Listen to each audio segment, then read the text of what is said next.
we go. Hey, welcome to Coffee Connect, everybody. I'm Rodney. I'm the host here. We are going to have some great conversations today, and the topic has eluded many of us because we often work harder, harder, harder, harder. Right? Today is about getting more done by doing less. About 8 months ago, I got connected with Eva. We had some great conversations, and then we thought she was going to talk earlier this year, and then I think she got busy in her business and stuff, and there were some things that got away from us, and then we got reconnected maybe a month and a half ago or so, 2 months ago, and I said, hey, let's get you in the schedule, and here we are. The day is here finally, right, for us to learn how we can get more done by doing less. And so without any further ado, I'm going to go ahead and turn it over to Eva Bartos. Thank you so much, Rodney. And it's a pleasure to be here. If I could just share my screen, Rodney, is that okay if I do that now? Yep, absolutely. Okay.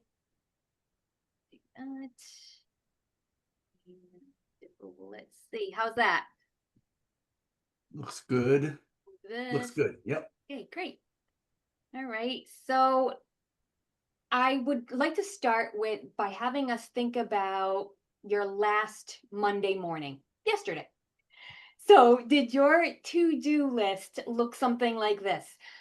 Present the quarterly report, call a new client, pick up the dry cleaning, answer the emails, make an appointment for the dentist, figure out what to make for dinner, and also worry about whether you're going to be able to sleep tonight. Well, that's the kind of list that many of us have. And that actually makes me think of one of my clients. Let's just call her Sarah. Um, she is an incredible leader in her company. She's ambitious, she's successful. She's the ultimate definition of a high achiever.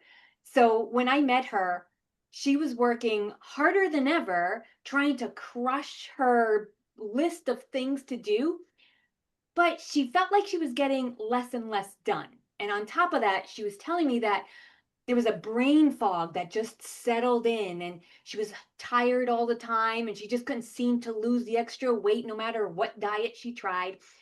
So I remember her as being an ambitious and successful person. I also remember her as running on fumes, and that cycle of push and crash and frustration. That's all what I call the high achiever burnout trap. And that old advice to push harder and hustle more. Well, that advice is terrible advice. It doesn't work. In fact, that advice only makes things worse for all of us.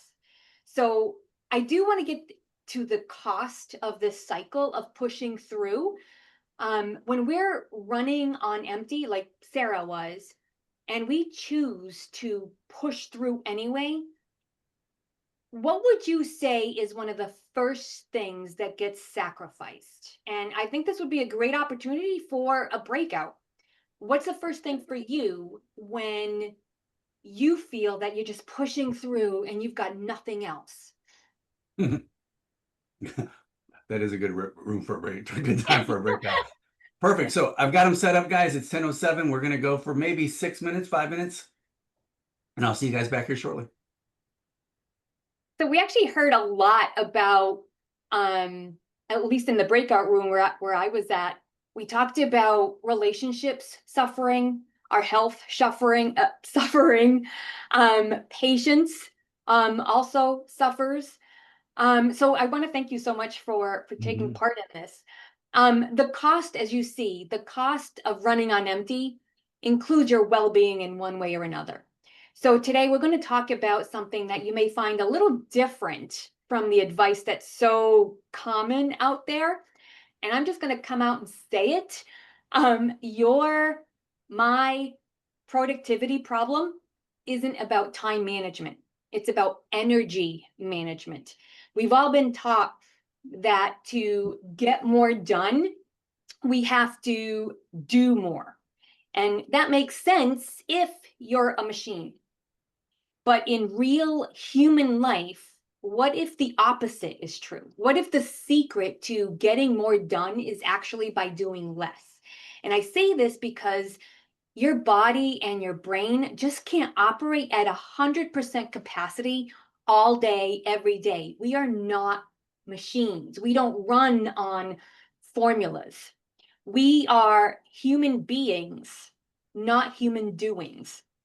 So whenever you feel that brain fog or that really deep exhaustion, let's start thinking of it as a signal from our body and not so much as a verdict about you.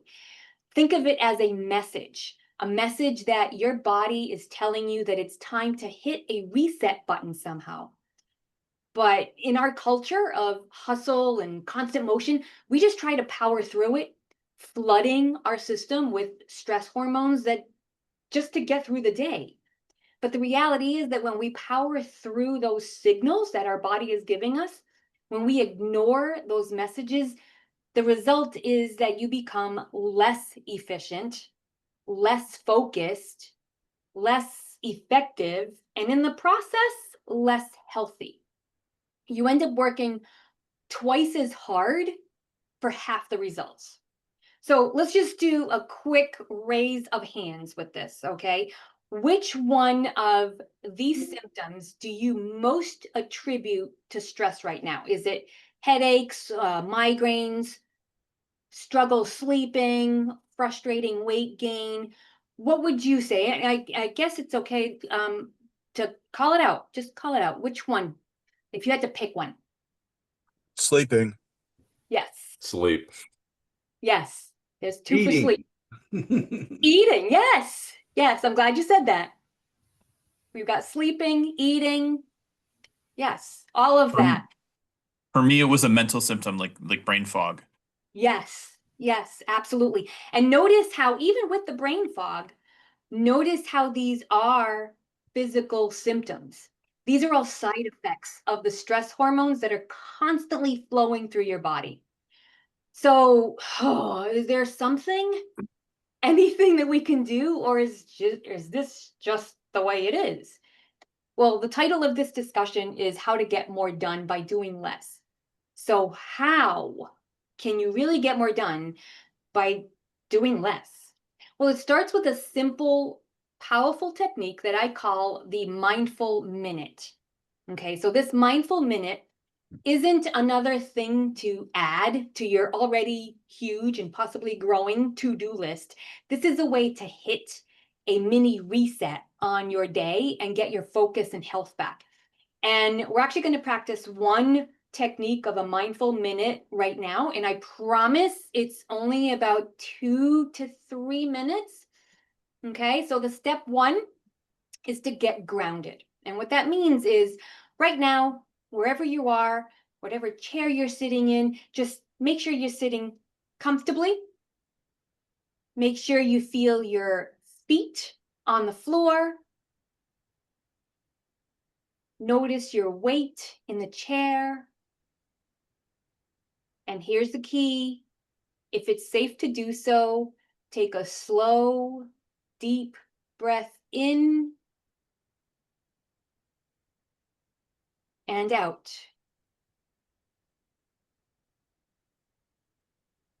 And we're going to take another deep breath in. And when we let it out, we're going to let it out through our mouth. Okay. We're going to sound like Darth Vader. Okay. So inhale, take a slow, deep breath in. And then Darth Vader out.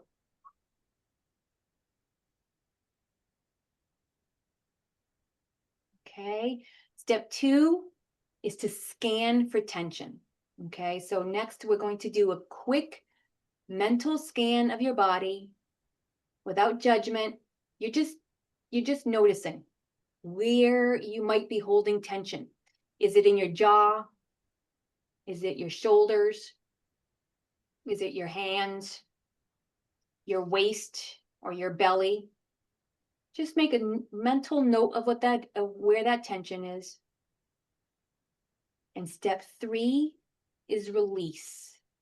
So with our next exhale, imagine letting go of that tension through your exhale. Okay, so inhale and exhale. Roll your shoulders up, back, and down. Unclench your jaw. One more breath in. And out. Roll your shoulders up, back, and down. This 1 minute, it doesn't fix everything. However, in this 1 minute, you are intentionally giving yourself a moment to release so that you can return to work with a little more clarity. And the reality is that you'll be more productive by taking a pause like this instead of powering through. Okay. So this is a good point for another breakout. To describe how you feel right now after doing that one of those techniques of mindful minute. I'd just be curious to know if you feel more calm, more centered. How do you feel? Perfect. I've got them all set up. We're going to go for another 5 or 6 minutes, guys. I'll see you back here shortly. Go ahead, Eva. All right, bye. Thanks. So in the group that I was in, we did talk about how it is calming. They found themselves a little bit more calm, a little less of the blood pressure rising.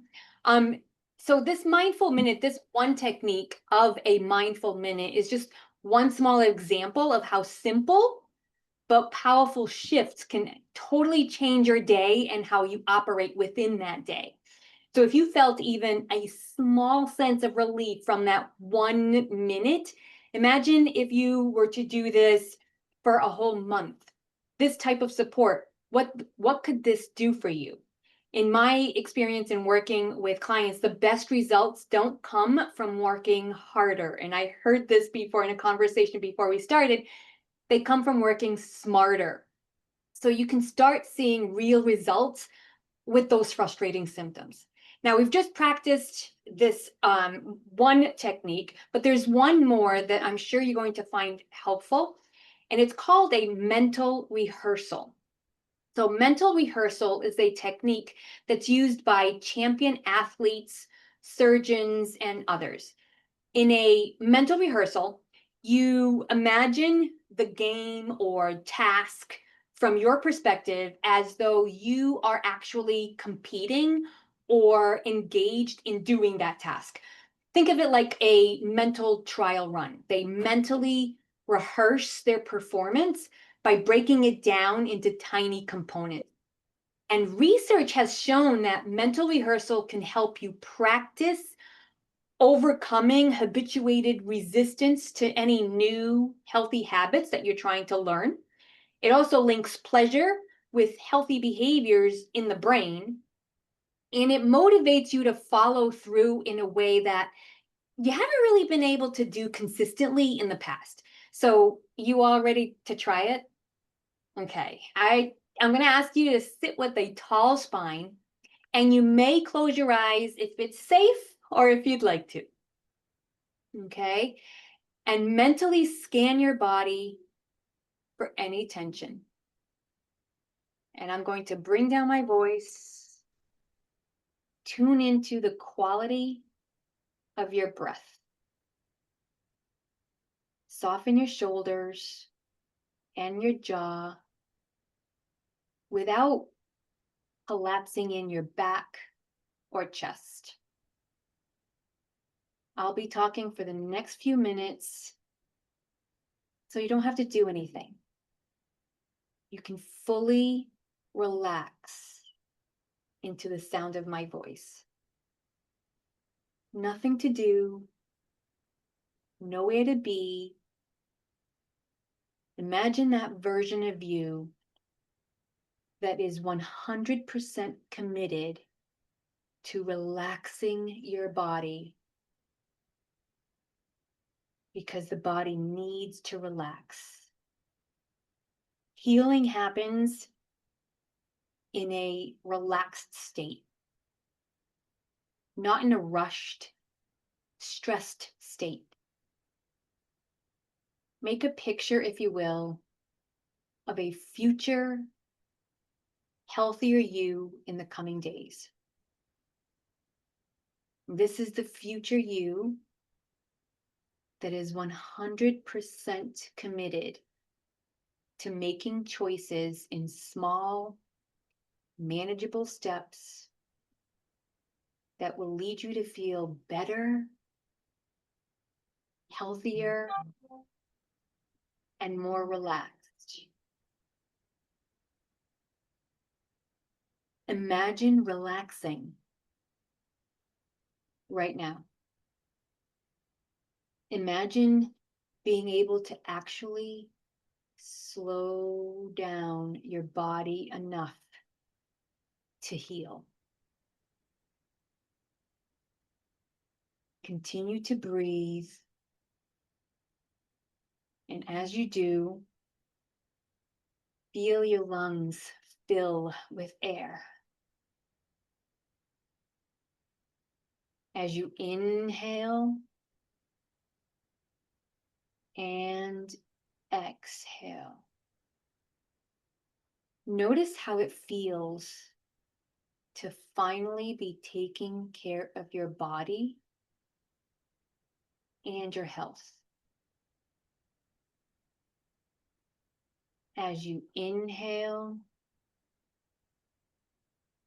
and exhale more deeply now, you might feel more relaxed, secure, calm, and your lungs are expansive. With each inhale and exhale, you might become aware of how glad you are to have this body and that it can do what it can do. Some people begin to notice that their body craves and yearns to slow down the pace of life. And there is great healing power in a body that is in a relaxed state. How great it is that you may even inspire others to make healthier choices as they see you becoming healthier. You might notice how easy it becomes to clear out all of the emotional clutter, all of the tension and inner rush while you slow down. And as you finally relax, you actually feel more alive. Go ahead and tell yourself, yes, I feel so remarkably good right now. I am ready to slow down and let my body heal. Take a few deep breaths.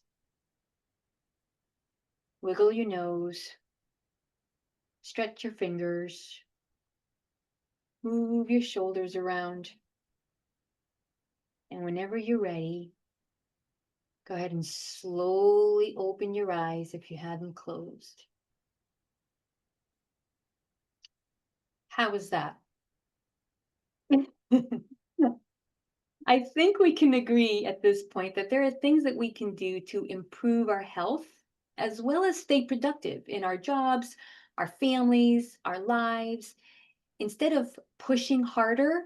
So for example, with more workouts, stricter diets, longer hours, the key is to shift to restoring balance. And we do less by reducing overtraining, overstimulation, overworking, or even that constant go mode.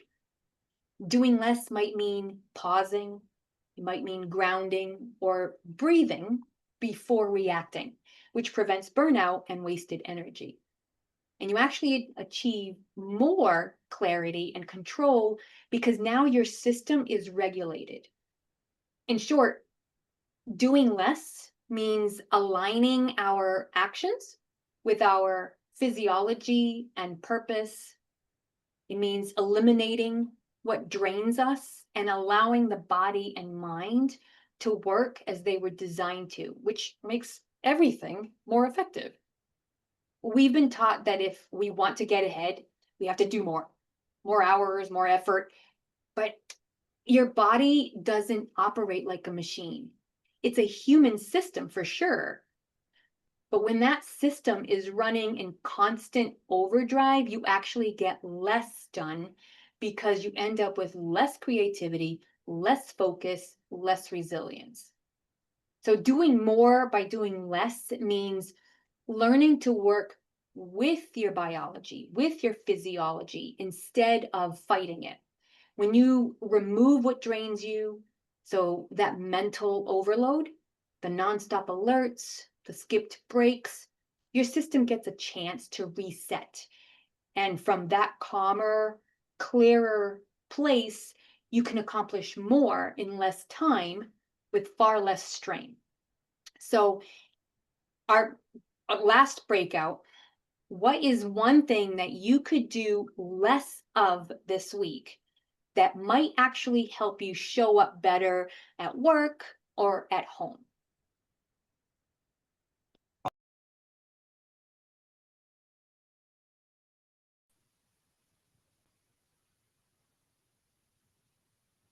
Okay, I hope you can hear me. Yes. Yep. Okay, so in my group, in the group that I was at, we did talk about three things, right, Lamar? Delete, delegate, or do. And so our life, if we divide our life with the different things that we get invited to or that we want to take on or take up for either work, personal relationships, whatever the case may be, we have one of three choices. We can either delete it because it's not fitting our priorities for that time. We can either go ahead and do it because your circumstances are right for now, or you can also delegate it. So that was a great point, Lamar. Thank you. Mhm. I think we can see that the real productivity hack, because we're always talking about hacks, the productivity hack isn't about squeezing more in. It's about freeing your system to function the way that it's designed to. So I want to thank you so much for your time and participation today. This was amazing. I hope that adopting the mindful minute or one of these mindful minute techniques helps you give your mind and your body the minute of rest that they truly need this week. I want to give a heartfelt thank you to Rodney for inviting me to share this with this wonderful community. And if you'd like a simple reminder of the exact steps that we just went through, there's a mindful minute PDF. The link is right there on your screen. Thank you again, and I'd love to address any questions that you have. Lamar? I think it'd be interesting if everybody put their biggest takeaway in the chat. Ah, love that. That's how I learn. Yeah. Yeah. Yeah. Julie, did you have a question or I thought you were raising your hand, like physically you're raising your hand earlier. Sorry, I was scratching my nose. Oh. I just wanted to go in to say that this reminds me of yoga, and that at the end of class, and that this is very similar to that. And I found that if you do enough classes, after a while, this is the part that you crave the most. Yeah. Why do you think that is? Well, it's because some of the phrases that you use were the same exact phrases that they use in the yoga classes I've been to. There's no place you need to be. There's no place where you have to go. This is, this is your moment to take and just calm yourself. And if we do that, it'll be when we re-engage with whatever else that we're doing, we'll be better set up for that. Yeah, you never wanted to get up off the floor because you're just like, I'm so damn comfortable. Some people would fall asleep because they were so relaxed. So right. Wow, these are really good points coming in on the chat. Yeah, and the other thing we briefly discussed, I can't remember if it was the first one or the second one, right? It's just finding those times, right, that you can implement these things. I said one of my most stressful moments is 2 to 3 days a week having to drive downtown Cincinnati during the worst possible time that you could travel, right? And doing it before I go and maybe even when I come home may just eliminate the residuals that stay there from the next day and you know from day to Yeah. day and stuff. Yeah. And I think it'd be a good idea, Rodney, if you did it on the front end, like do one of these breathing exercises on the front end and then do it again at the back end to reset your Yeah. system. Yep. Yeah. Anybody else? Questions? Okay, give it up for Eva Bartos, guys. What an amazing day. And Shirley, I agree with you. It was very timely. I made the comment to Shirley that I should have contacted you 3 months ago and probably learned these things because it has been stressful. I've had a lot on my plate and stuff, especially with classes and stuff, but taking that moment, right, where you can just release some of those things allows you to kind of reset. And again, I believe in that you can get more done by doing less. I would ask, listen, we are in October, getting ready to go into November, which for many people, guys, is the busiest season of their life, right? With holidays coming up, they've got families coming to visit. They're worried about Christmas. That, you know, Amazon's getting ready to lay off 14,000 people as well. Other companies are in that same realm, and I know a lot of you are in job search here, right? And you've experienced that, right? But uh, we're going to come across people in the next 30, 60 days, right, that have stress on their lives and have things on their minds that maybe they weren't here today to listen to what Eva shared with us, right? I would just hope that you can take some of the lessons that you learned, right, and you can go out there and share those with people and just breathe with people and talk with people and let them also feel the release in their life that they don't have to get it all done right now. But go out there, guys. I said we all have things to teach people and to connect people with and stuff. Go out there, have a great week, and remember, I love you guys. All right. Rodney. Thanks, everyone. See you next time. Thanks, Jeff. Thanks, Rodney. Appreciate it. Thank you. Absolutely. Eva? Great job, Thanks, Eva. guys. Have a Have good a great week. week. Eva, are you open to accepting